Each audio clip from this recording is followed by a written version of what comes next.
वो मीडिया के तावन के बगैर अपने इनिशिएटिव्स को इम्प्लीमेंट कर सकती है। लिहाजा आज की जो आपकी तरफ से यहाँ मुश्किल मौसमी हालात में मौजूदगी, आपकी इस नेशनल काज में कमिटमेंट की अक्कासी करती है और मीडिया का जो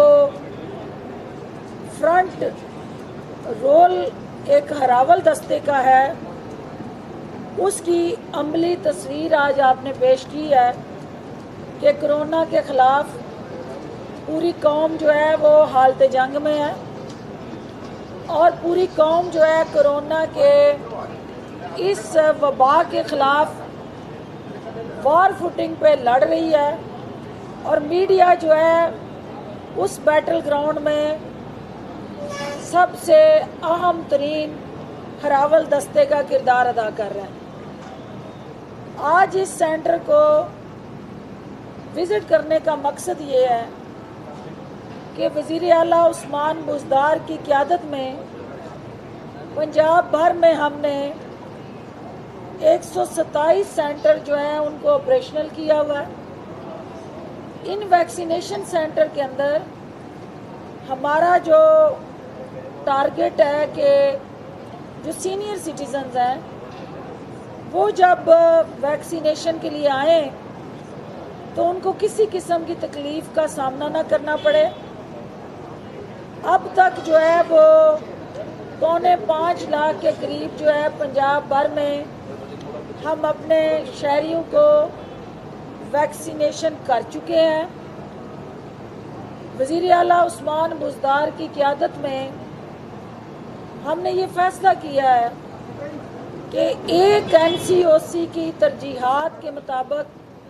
फराहम करदा वैक्सीन, जिसे हम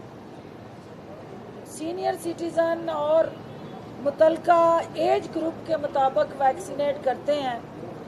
लेकिन जो हमारा मीडिया के साथ काम करने वाला कैमरामैन है, फोटोग्राफर है, जो हमारे रिपोर्टर्स हैं या मीडिया में किसी भी तरह फील्ड में काम कर रहे हैं, उनको वो वैक्सीन हम नहीं लगा सकते क्योंकि उसके SOPs जो हैं वो फेडरल गवर्नमेंट तय करती है। फेडरल गवर्नमेंट डिस्क्रिमिनेट नहीं करना चाहती, तो हमने ये फैसला किया कि हुकूमत पंजाब जो है वो 1.5 अरब की वैक्सीन खुद से सूबा पंजाब के बजट से ख़रीदने जा रही है। उस 1.5 अरब की वैक्सीन को हम सूबे भर के जो महाज पे लड़ने वाले सिपाही हैं, हमारे उसमें मीडिया सबसे पहली तरजीह और पहली लिस्ट में है, फिर हमारी इंतज़ामिया है, फिर हमारे तमाम जो सिविल सोसाइटी के अफराद हैं जो आगे आने वाले रमज़ान के अंदर हमने उनको नॉन गवर्नमेंटल और गवर्नमेंटल पार्टनरशिप के साथ इकट्ठा करके रमज़ान बाज़ारों में और सहूलत बाज़ारों में उनकी खिदमात लेनी है। तो लिहाजा 1.5 अरब की जो वैक्सीन वज़ीर आला उस्मान बुज़दार की क़यादत में हुकूमत पंजाब ख़रीदने जा रही है, उसका मकसद ये है कि उसकी तरजीहात हम तय करें। इस वक्त जो मीडिया हमसे सवाल करता है कि हम आपके सिपाही हैं, आपके बाजू हैं और इस जंग में सबसे अहम तरीन कमांडर हैं, तो हमें जो है वो इस तरजीह में शामिल क्यों नहीं किया गया। तो मैं उनको ये कहना चाहती हूँ कि इंशाल्लाह आपका ये जो रोल है इसको हम स्ट्रेंथन करेंगे, ओन करते हैं और आपको सपोर्ट भी करेंगे। दूसरी बात, जो कोरोना के हवाले से पंजाब भर में अनफॉर्चुनेटली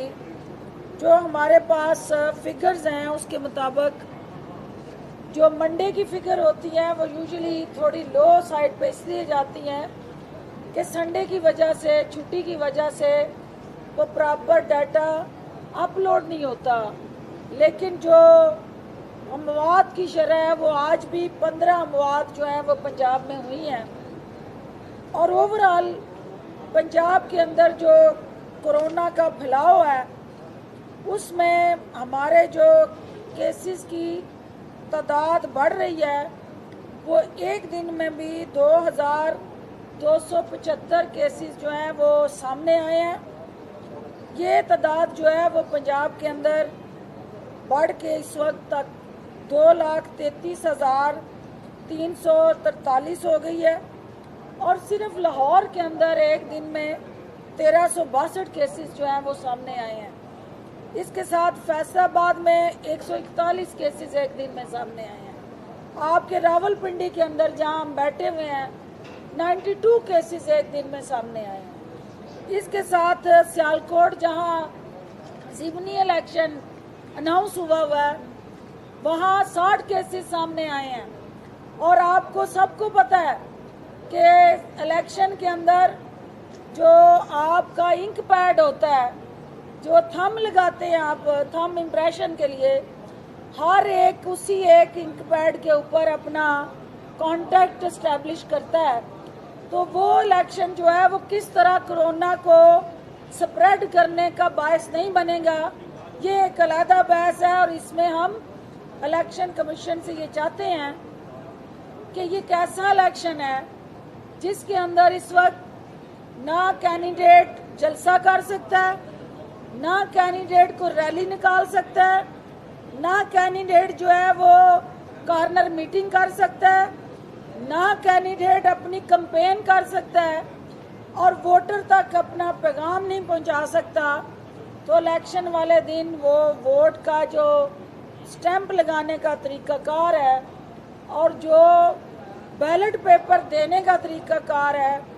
वो सारे कोरोना के SOPs की वायलेशन में आते हैं। सोशल डिस्टेंसिंग को उस इलेक्शन में हम कैसे यकीनी बनाएंगे और क्या तरीकाकार होगा, उसकी वजह से पोलिंग स्लो होगी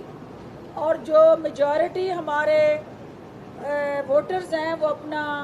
हक राय दही इस्तेमाल नहीं कर पाएंगे। तो ये एक इस इलेक्शन के हवाले से एक और चैलेंज है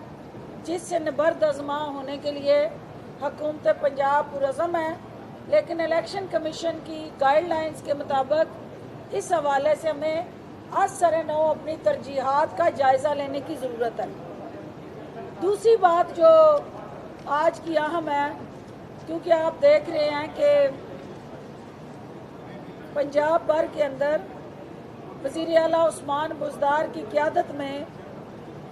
जहां हम हर डिस्ट्रिक्ट के अंदर एक डेवलपमेंट पैकेज देने जा रहे हैं, खुद ग्रास रूट लेवल पे जाके हर ज़िले में 100 जो इस वक्त हमारी 146 तहसीलें और 36 के करीब जो अजला हैं, वज़ीर आला उस्मान बुज़दार उन ज़िलों की डेवलपमेंट के लिए खुद जो है अवामी नुमाइंदों की मौजूदगी में, तमाम स्टेक होल्डर्स की मौजूदगी में अवाम को यकसा तरक्की का जो हक है उनकी तहलीस पे पहुंचाने जा रहे हैं। और जो हमारे सियासी इस वक्त मुखालफीन हैं उनकी नींदें हराम हो गई हैं। आपने देखा कि PDM को जो मसनूई सांसों पे ज़िंदा रखने की कोशिश की गई उसका अल्टीमेटली रूह परवाज कर चुकी है और एक मुर्दा जिस्म जो है वो कंधों पे उठा के PDM का वो जाली राजकुमारी जो है वो मार्केट में फिर रही है। और एक नया ढंडोरा और एक नया वतीरा जो डॉक्टर अदनान की शक्ल में इस वक्त एक पुरअसरार बीमारी जिसका अभी तक किसी को नहीं पता कि वो कौन सी ऐसी बीमारी है जो सिर्फ ट्विटर तक दोबारा वो महदूद हुई हैं और उनकी जो रूनुमाई है आज कई दिन जो है वो गुजर गया, किसी ने नहीं देखी है। तो मैं ये समझती हूँ कि डॉक्टर अदनान आपका जो सबका माजी का रिकॉर्ड है वो पुरस्रार बीमारियों में हेरा फेरी करके रिपोर्टें फज करा के प्लेटलेट्स के उतार चढ़ाव के माहिर तो आप साबित हो गए। अब जाली राजकुमारी की कौन सी ऐसी नई बीमारी इजाद करने आप पाकिस्तान आए हैं जिसके तहत सबसे पहले उनकी आपने गोशा नशीनी इख्तियार कराई है और आजकल सिर्फ वो सोशल मीडिया के ज़रिए अपना गम गलत करने में मसरूफ़ अमल है। आज सेनेट के अंदर भी आपने देखा है कि जो एक दूसरे का दर्द बांटने निकले थे, एक दफ़ा फिर सेनेट के फ्लोर के ऊपर उन्होंने एक दूसरे से राहें जुदा की हैं और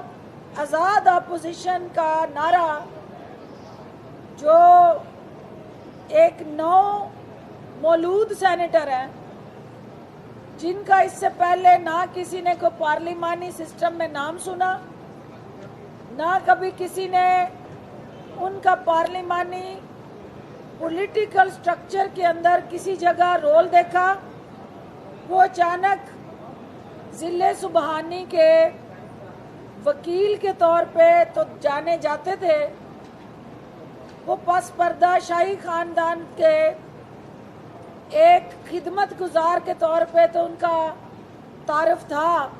लेकिन सेनेट के अंदर उनको लीडर ऑफ अपोजिशन बनाने का जो ज़िले सुबहानी का एक बयान था और ख्वाहिश थी, आज उन्होंने ये दरख्वास्त दी कि आज़ाद अपोजिशन जो है वो सेनेट के अंदर काम करेगी। इसका मतलब ये हुआ कि PMLN जो है उसने अपना टाइटल छोड़ दिया, अपना लेबल छोड़ दिया, ज़िले सुबहानी का नाम लेना, PMLN का नाम लेना उन्हें भी अब बोझ लगने लग गया और उन्होंने सेनेट में आज़ाद होने का दावा कर दिया। तो लिहाजा इमरान खान की क़यादत में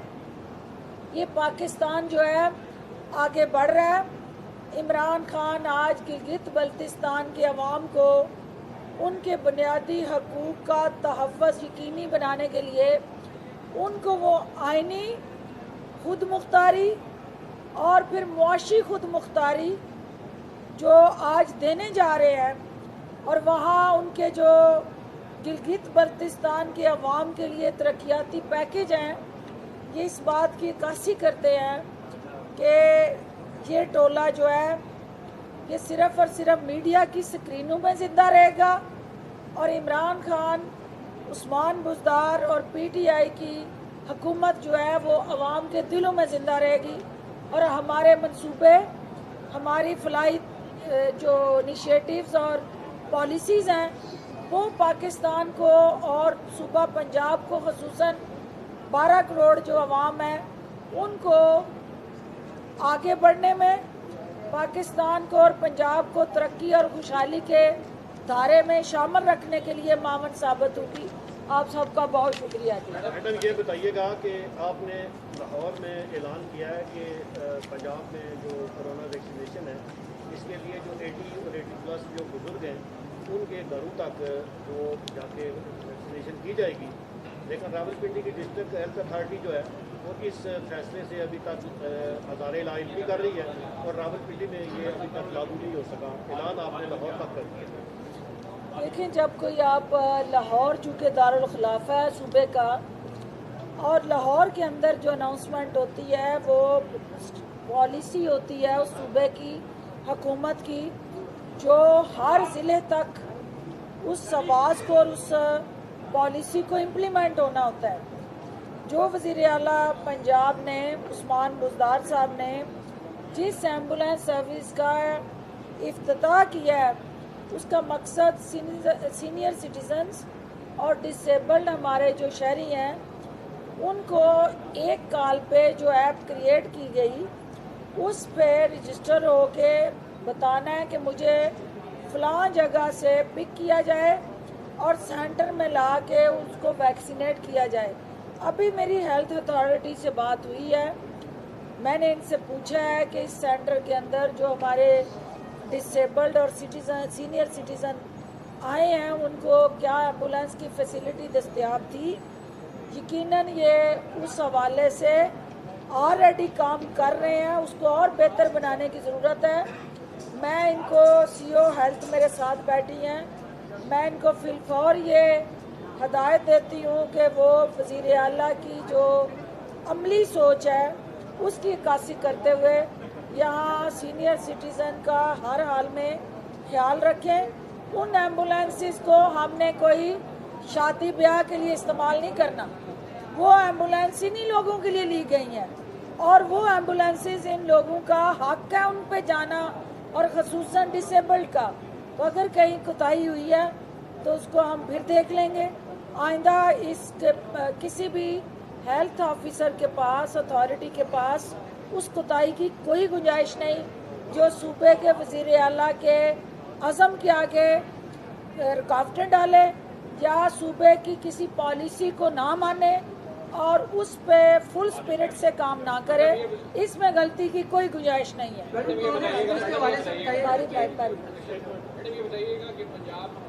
हुकूमत हो या पाकिस्तान हो, माफिया के खिलाफ लड़ रही है। पंजाब हुकूमत ने बड़ा अच्छा काम किया कि 85 रुपये फी किलो चीनी रेट मुकर्रर किया, लेकिन दूसरी जानिब बिल उस्मान खान ने इसको देने से इनकार कर दिया। तो इस हवाले से ये बताइएगा, आगे रमज़ान आ रहा है तो सस्ते बाज़ारों में क्या रेट आप रखेंगे और इस पर अमल दरामद करने के लिए किस तरह, क्या कौन सा कवानीन जिला इंतजामिया को क्या हदायत देंगे पूरे पंजाब में? ये अहम तरीन सवाल है जी, क्योंकि इस वक्त जो है वो चीनी की फराहमी और चीनी के हवाले से जो इस वक्त हुकूमत को चैलेंजेस दरपेश हैं, उसमें हुकूमत पाकिस्तान जो है उस चीनी को इंपोर्ट करने जा रही है। और यकीनन यहाँ जब हम इंपोर्ट करेंगे तो जो लोकल मिल मालकान हैं उनकी ब्लैकमेलिंग से हम बच जाएंगे। लेकिन चूँकि इस प्रोसेस में कुछ टाइम लगेगा, लेकिन हमारे पास चीनी का वाफर स्टॉक मौजूद है। जो मिल मालकान चीनी मार्केट में लाने से कतरा रहे हैं और मसनूई बहरान पैदा करके कीमतों को बढ़ाना चाहते हैं, हुकूमत ने उनसे आनी हाथों से निपटने का फैसला कर लिया हुआ है। जो 313 सस्ते बाज़ार और सहूलत बाज़ार हुकूमत पंजाब कायम करने जा रही है, उन 313 बाज़ारों को हम एक सहूलत बाज़ार अथॉरिटी के ज़रिए मॉनिटर करने जा रहे हैं। सहूलत बाज़ार अथॉरिटी जो है वो इस बात का जायज़ा लिया करेगी डेली बेसिस पे कि मार्केट में कौन सी चीज़ शॉर्ट है और वो मसनूई शॉर्टेज की गई है या हकीकत में उसकी डिमांड बढ़ी है और सप्लाई चेन टूटी है, और बर वक्त उस पर फैसले होंगे और किसी को मुनाफाखोर को और ज़हीरा अंदोज़ को अवाम की मुश्किलात को बढ़ाने की इजाज़त नहीं दी जाएगी। इसके साथ साथ जो चीनी की कीमत हुकूमत पंजाब ने उन सहूलत बाज़ारों में 60 रुपये का हम नरख मुकर्रर करने जा रहे हैं, और आटे की मद में भी हम सब्सिडी देने जा रहे हैं, जिसकी वजह से 7 अरब रुपए की सब्सिडी हुकूमत पंजाब जो है इन सहूलत बाज़ारों में देने जा रही है। और रमज़ान पैकेज जो है वो हमारी अवलीन तरजीह है। रमज़ान में महंगाई को कंट्रोल करना, बुनियादी ज़रूरियात अशिया जो है उनकी कीमतों में इस्तेहकाम लाना और मुनाफाखोरों की चालों का मुकाबला करते हुए उन्हें नाकाम बनाना, ये हमारा आज़म है। और इंशाअल्लाह मीडिया की सपोर्ट से जहाँ कहीं कोई आवाम के लिए मुश्किल पैदा करेगा, मीडिया का कैमरा भी वहाँ जाएगा और हुकूमत की इंतज़ामिया भी वहाँ जाएगी और अवामी नुमाइंदे भी हर ज़िले के अंदर जो हमारे मिनिस्टर्स हैं उनको एक ज़िला तैनात किया गया है, उनकी जिम्मेदारियाँ वहाँ लगाई गई हैं कि इंतज़ामिया के लारे लप्पों पे सिर्फ हम नहीं रहेंगे, हम वहाँ सियासी लीडरशिप और पार्टी को भी मोबिलाइज़ कर रहे हैं ताकि हकीकी अवाम के नुमाइंदे अवाम को भी जवाबदेह हों, और जहाँ कहीं कानून की अमलदारी नहीं हो रही वहाँ मौके पे अहकामात हों और आवाम को मुश्किल से निजात दिलाएं ताकि रोज़ादार जो हैं एक पुरअमन और बेहतर माहौल में रोज़ा भी रखें और उनको रोज़े के साथ जुड़ी जितनी भी लवाजमात हैं वो सस्ते दामों दस्तयाब हों। दरामद के हवाले से सख्त ऑर्डर्स जो हुकूमत की जानिब से जारी किए जाते हैं, लेकिन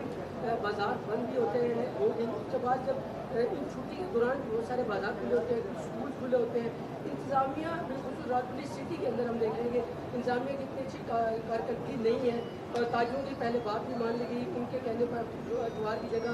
जुम्मे और हफ्ते को छुट्टी की गई, लेकिन कोरोना सर्विस पर अमल दरामद करवाने के हवाले से कारकर्दगी इतनी बेहतर नहीं है। बच्चों में भी कोरोना फैल रहा है, इस हवाले से बताइएगा क्या इंतजामिया से आपको क्या डेटा है, इनको क्या आपने दिया? देखिए, ये ज़ीरो टॉलरेंस है कि SOPs पे अमल ना करने वाले या ना करवाने वाले अहलकार हों या हमारे दुकानदार हों, कोई भी हुकूमत जो है वो अवाम के तावन के बगैर कभी कोई जंग नहीं जीत सकती। कोरोना के ख़िलाफ़ हमने 2 पहली लहरों पे जो कामयाबी हासिल की उसमें अवाम की सपोर्ट साथ शामिल हाल थी। ये तीसरी लहर की जो शिद्दत है उस पे अवाम जो है उस तरह का तावन दस्तयाब नहीं कर रहे। अवाम जो है लापरवाही का मुजाहरा कर रहे हैं। वो लापरवाही जो है उनकी जानों का ज़िया का ज़रिया भी बन रही है, लेकिन अवाम जो है उस लापरवाही की मद में अपने लिए भी और दूसरों के लिए भी ख़तरा बने हुए हैं। इंतज़ामिया की डेली बेसिस पे प्रोग्रेस रिपोर्ट आती है। जो चीफ सेक्रेटरी पंजाब है उन्होंने अपने ऑफिस के अंदर एक मॉनिटरिंग सेल बनाया हुआ है जो डे टू डे शिकायत का जायज़ा लेते हैं। लेकिन आपको भी पता है कि हमारी कौम जो है और हमारे लोग जो हैं वो जब तक डंडा ना चले, डंडे के बगैर जो है प्यार मोहब्बत की ज़बान ये नहीं समझते। हम नहीं चाहते हैं कि अपनों पे डंडा चले, हम नहीं चाहते हैं कि अपने जो हैं उनको पुलिस जो है हथकड़ियाँ लगा लगा के जेलें भर रही हो। हम ये चाहते हैं कि ताजर तावन करे, अवाम तावन करे, हुकूमत सहूलतकारी करे। लेकिन अगर ये इनके कानों पे जून ना रहेंगी और इसी तरह SOPs को हवा में उड़ाते रहे तो फिर मजबूरन हमें आने हाथों से SOPs पे अमल दरामद करवाना पड़ेगा। कोरोना वैक्सीनेशन के हवाले से आपने बताया, आपने बड़ी मेहरबानी की, आपने मीडिया के लोगों को कंसिडर किया। लेकिन जब पहली लहर आई थी कोरोना की, उस वक्त इंफॉर्मेशन मिनिस्टर पंजाब जो थे उन्होंने कोरोना का शिकार होने वाले जर्नलिस्ट जो है उनके लिए जो फोर्थ होते थे उनके लिए 5 लाख और वैसे 10 लाख और 1 लाख रुपए का ऐलान किया था जो लोग इसका शिकार होते थे। वो पॉलिसी कहाँ तक पहुंची है, उसके ऊपर कोई इम्प्लीमेंटेशन नहीं हुआ। अभी हाल ही में हमारे 4 दोस्त जो है कोरोना से डेथ हो चुकी है, उनकी वेंटिलेटर के ऊपर रह गया आखिरी दिन।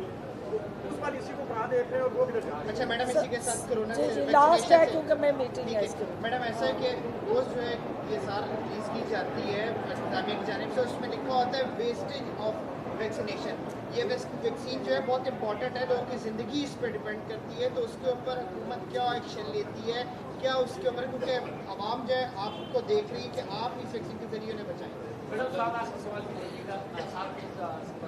अगर मियां नवाज शरीफ पाकिस्तान आते हैं तो आप लोग उन्हें कोरोना की वैक्सीन ऑफर करेंगे? पहली बात तो ये है कि जो 4 मीडिया के हमारे मुअज़्ज़ज़ साथियों की जाने गई, मैं उनसे उनकी फैमिली से ज़ाहिर तज़ियत करती हूँ। और जो हुकूमत पंजाब ने पैकेज अनाउंस किया हुआ है उस पे अमल दरामद के लिए आपको उनके प्रोफाइल और जो आपका प्रेस क्लब है वो हमें उनके जो जिस चैनल या किस मीडिया ग्रुप के साथ उनका ताल्लुक़ था वो काइंडली वो फाइल्स मुझ तक पहुँचाएँ ताकि हम वो कानूनी तकाज़े पूरे करके जो कमिटमेंट है उसको ऑनर कर सकें। दूसरी बात जो है वो आपने की कि कोरोना वैक्सीन जो एक्सपायर हुई या उनको वेस्ट कर दिया गया, तो ये 2 हॉस्पिटल्स में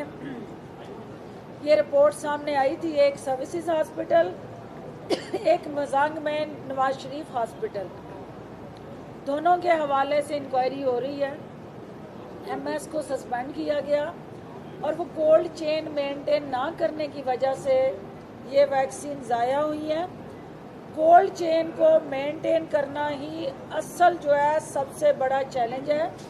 आज भी इस वैक्सीनेशन सेंटर में मेरा नंबर 1 टारगेट ये था कि जो वैक्सीन ये लेके आए हुए हैं